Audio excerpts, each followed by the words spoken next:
India పైన మరోసారి విషం కక్కింది Turkey.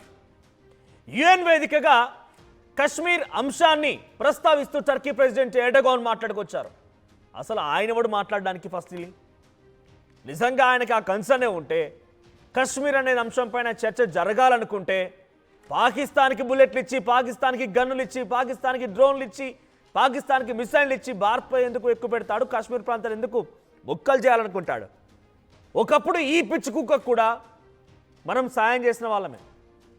I still remember the date, February 6, 2023. ఒక భయంకరమైనటువంటి భూకంపం వచ్చింది టర్కీలో. టర్కీ అండ్ సిరియా రెండు ప్రాంతాల్లో వరుస భూకంపాలు. ప్రజలంతా అల్లాడిపోతున్నారు. తిండి తిప్పలు లేవు. కనీసం వారికి బతుకుతామనే ఆశ కూడా లేదు.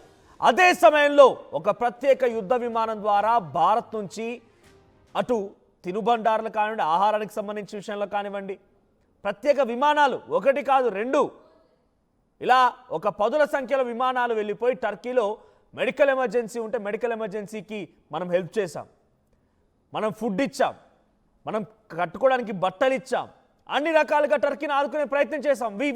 వి సపోర్టెడ్ అవర్ లెవెల్ బెస్ట్. మనకు సాధ్యమైనంత మేర వాళ్ళకి సపోర్ట్ చేస్తూనే వచ్చాం ఆ సంఘటనలో. కానీ ఈ పిచ్చుకుక్క వీడు ఏం చేశారంటే, మన భారత్ పాకిస్తాన్ యుద్ధంలో నువ్వు సైలెంట్గా ఉన్నా పర్వాలేదు, లేకపోతే నువ్వు అరే ఎవరి వైపుగా రాను వదిలేసినా ఊరుకునే వాళ్ళం, మాకు సపోర్ట్ చేయమని అడగలేదు. కానీ వీడేం చేశారంటే పాకిస్తాన్ వైపుగా నిలబడి పాకిస్తాన్కి డ్రోన్లు ఇచ్చాడు, పాకిస్తాన్కి మిసైల్స్ ఇచ్చాడు, పాకిస్తాన్కి గన్నులు ఇచ్చాడు, పాకిస్తాన్కి బుల్లెట్లు ఇచ్చాడు.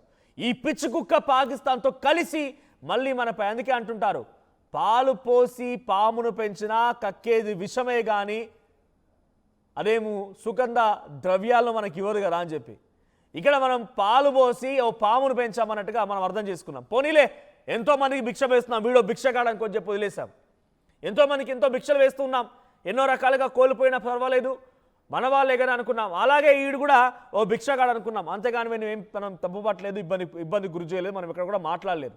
కానీ మళ్ళీ యుఎన్ వేదికగా వీడు మాట్లాడుతున్న మాటలు ఏంటంటే కశ్మీర్ సమస్యను తీర్మానాల ఆధారంగా పరిష్కరించాలి, చర్చల ద్వారా కశ్మీర్ సోదర సోదరీమణులకు మేలు జరుగుతుంది అంటున్నాడు. యుద్ధం సమయంలోనూ పాకిస్తాన్కు మద్దతు ఇచ్చింది టర్కీ. ఇప్పుడు మళ్ళీ కశ్మీర్ గురించి మాట్లాడడం పైన పెద్ద ఎత్తున తీవ్ర విమర్శలు ఎదుర్కొనే అవకాశం కూడా ఉంది.